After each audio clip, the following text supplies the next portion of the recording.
A children's game. Entry 1. Arid, flame-besieged air settled in my throat as my mother drove us along a barren highway. Us, a broken-down yellow Volvo, and tumbleweeds, paraded along. "Do we have to go?" I asked. It was possibly the 50th time. Yet. My mother never changed her tone. I remember her voice, not indifferent to a light wisp. Her auburn hair, cascaded in twirls, nestled between her shoulder blades. Mother had never spoken of her mother. I didn't know, I had grandparents who were still around. But there, I was. Just 5 years old and strapped along for the ride. We happened upon an old Victorian house. Its dingy white color was dressed in full with cobweb suits and moss locks. Mother pulled her key from her pocketbook and began to turn the lock. She paused and stared down at me. For the first time ever, I could see something in her eyes that wasn't jubilant. Her face reddened and her mouth was paralytic, murmuring slurred words. It was as if someone hopped inside of her. I tugged at her dress. Mother shook her head. She knelt down to me and said, "Your grandmother is eccentric. Do not be afraid.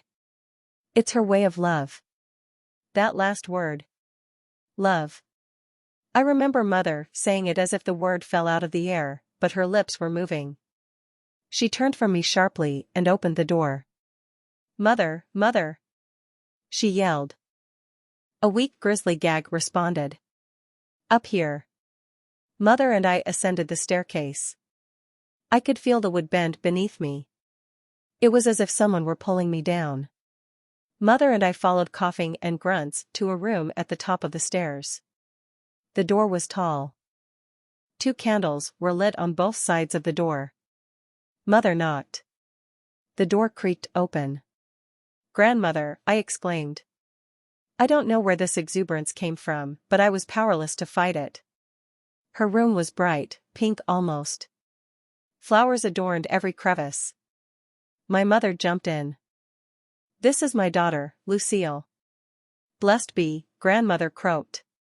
She lay on the bed that was just high enough from the ground that I could sit without jumping. "What brings you here?" grandmother preened. Those steely blue eyes froze upon my mother. "I wanted to see you," my mother said. "See me, Charlotte? You could have seen me so many times. Such is life. Days spent withering, yearning for that which only love can bring. Then at that light does love come. If only a tomorrow, to rejoice in it," grandmother said with a grin.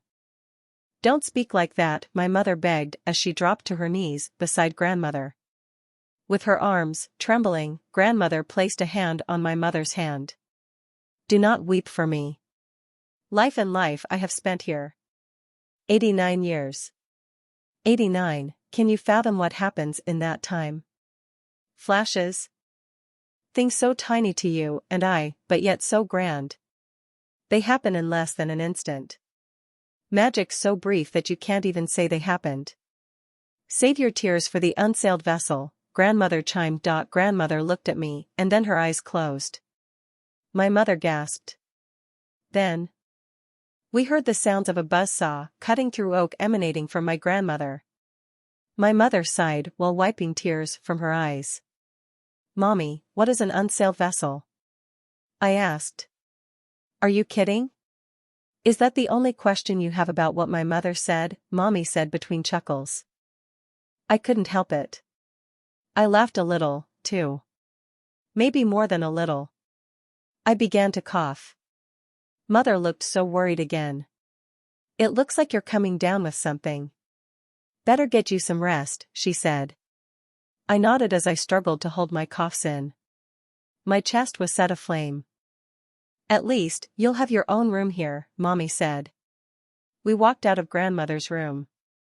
Every step from those candles put us further into the night. I couldn't see my hand before me. "I used to be scared walking here when I was just a girl," too, Mommy assured me. "You'll take my old room, okay, sweetie? I know this is a big change, but we all need to make sacrifices, okay?" she said. Yes, I agreed. Mother opened her old room door. This door was regular-sized and the wood was light and thin.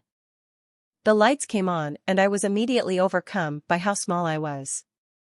I could fit 10 of me on the bed, add 10 more on each side. The blankets, curtains, and rug were all rosy. I couldn't wait. I hopped into bed. Just as soon as my mother tucked me in and kissed my forehead, I was asleep. It felt like an instant, but the next thing I remember is sun rays stabbing through the curtains and for some reason deciding upon my face as a common enemy. I went to rub sleep from my eyes when I realized that I was holding a doll. It was obviously old and not much thought was put into it. The doll was dingy and looked to be woven from a potato sack. Its eyes were shirt buttons. It had a blob of clay for a nose. What disturbed me most was that there was no mouth. Maybe I'm dreaming, I thought. I sure didn't feel like I slept all night. I set the doll on the floor and laid down. Not today, sleepyhead, I heard from above. I bolted upright to confront that southern twang.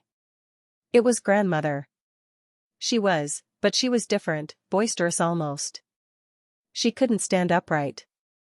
But her voice had so much power to it. I could smell bacon and grits on her every word. Hey Grandma. What's this? I motioned for the doll, but it was gone. I must have been dreaming.